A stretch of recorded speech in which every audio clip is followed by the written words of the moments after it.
কেউ মারা গেলে মিলাদ ও খাওয়ার অনুষ্ঠান করা যাবে কিনা? ভাইরা, মানুষ মারা যাওয়ার পর মৃত ব্যক্তির জন্য দোয়া করতে হবে।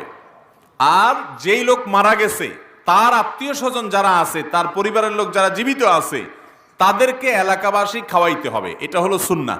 নবী করিম সাল্লাল্লাহু আলাইহি সাল্লাম নির্দেশ করেছেন, তোমরা অমুকের জন্য, তার পরিবারের জন্য খাবারের ব্যবস্থা করো, কারণ তারা প্রিয়জন হারিয়ে মন খারাপ, তাদের রান্নাবাড়া করার মতো মানসিকতা নাই। এজন্য যে মারা গেছে তার পরিবারের লোক যারা জীবিত আছে তাদেরকে বরং এলাকাবাসী খাওয়াইতে হবে। এটা হলো কি সুন্নাত। আমাদের দেশে খাওয়ায়, সব এলাকায় খাওয়ায়, একটু হলো একদিন দুই দিন দুই চার বেলা হইলো খানা পাঠায়। যে বেচারা মরে গেছে আশেপাশ থেকে অন্যান্য ঘরের লোকেরা, প্রতিবেশীরা খাবার পাঠায়। প্রথম 2 দিন 4 দিন বা 2-4 বেলা খানা খাওয়ানোর পর এরপরে ওই 40 নম্বর দিনে সুদে আসলে সব একসাথে উঠায় নেয়।